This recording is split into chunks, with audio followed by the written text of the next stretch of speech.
सनातन संदेश प्रस्तुत करता है सबसे पावन सबसे श्रेष्ठ दुर्गा सप्तशती। 10वां अध्याय सुनिए। इस अध्याय में सुनेंगे शुंभ के वध के बारे में।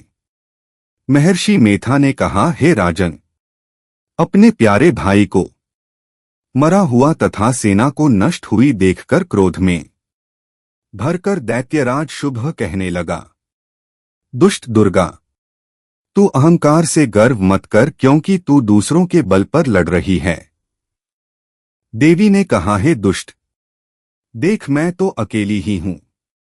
इस संसार में मेरे सिवा दूसरा कौन है? यह सब मेरी शक्तियां हैं। देख, यह सब की सब मुझ में प्रविष्ट हो रही हैं। इसके पश्चात ब्राह्मणी आदि सब देवियां उस देवी के शरीर में लीन हो गई और देवी अकेली रह गई। तब देवी ने कहा, मैं अपनी ऐश्वर्य शक्ति से अनेक रूपों में यहां उपस्थित हुई थी। उन सब रूपों को मैंने समेट लिया है। अब अकेली ही यहां खड़ी हूं, तुम भी यहीं ठहरो। महर्षि मेधा ने कहा, तब देवताओं तथा राक्षसों के देखते देखते देवी तथा शुंभ में भयंकर युद्ध होने लगा। अंबिका देवी ने सैकड़ों अस्त्र शस्त्र छोड़े। उधर दैत्यराज ने भी भयंकर अस्त्रों का प्रहार आरंभ कर दिया। देवी के छोड़े हुए सैकड़ों अस्त्रों को दैत्य ने अपने अस्त्रों द्वारा काट डाला। इसी प्रकार शुंभ ने जो अस्त्र छोड़े उनको देवी ने अपनी भयंकर हुंकार के द्वारा ही काट डाला। दैत्य ने जब सैकड़ों बाण छोड़कर देवी को ढक दिया तो क्रोध में भरकर देवी ने अपने बाणों से उसका धनुष नष्ट कर डाला। धनुष कट जाने पर दैत्येंद्र ने शक्ति चलाई, लेकिन देवी ने उसे भी काट कर फेंक दिया।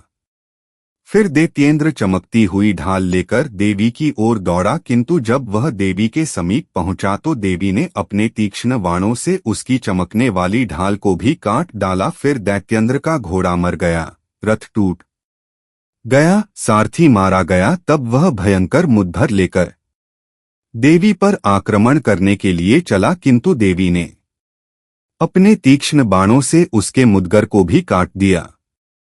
इस पर दैत्य ने क्रोध में भरकर देवी की छाती में बड़े जोर से एक मुक्का मारा।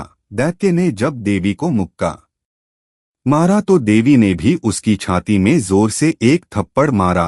थप्पड़ खाकर पहले तो दैत्य पृथ्वी पर गिर पड़ा, किंतु तुरंत ही वह उठ खड़ा हुआ। फिर वह देवी को पकड़कर आकाश की ओर उछला और वहां जाकर दोनों में युद्ध होने लगा। वह युद्ध ऋषियों और देवताओं को आश्चर्य में डालने वाला था। देवी आकाश में दैत्य के साथ बहुत देर तक युद्ध करती रही। फिर देवी ने उसे आकाश में घुमाकर पृथ्वी पर गिरा दिया। दुष्टात्मा दैत्य पुनः उठकर देवी को मारने के लिए दौड़ा। तब उसको अपनी ओर आता हुआ देखकर देवी ने उसकी छाती विदीर्ण करके उसको पृथ्वी पर पटक दिया। देवी के त्रिशूल से घायल होने पर उस दैत्य के प्राण पखेरु उड़ गए और उसके मरने पर समुद्र, द्वीप, पर्वत और पृथ्वी सब कौंपने लग गए। तदंतर उस दुष्टात्मा के मरने से संपूर्ण जगत प्रसन्न व स्वस्थ हो गया तथा आकाश निर्मल हो गया। पहले जो उत्पात सूचक मेघ और उल्कापात होते थे वह सब शांत हो गए। उसके मारे जाने पर नदियां अपने ठीक मार्ग से बहने लगी। संपूर्ण देवताओं का हृदय हर्ष से भर गया और गंधर्वियां सुंदर गान गाने लगी। गंधर्व बाजे बजाने लगे और अप्सराएं नाचने लगी। पवित्र वायु बहने लगी। सूर्य की कांति स्वच्छ हो गई। यज्ञशालाओं की बुझी हुई अग्नि अपने आप प्रज्वलित हो उठी तथा चारों दिशाओं में शांति फैल गई। 10वां अध्याय यहाँ समाप्त होता है।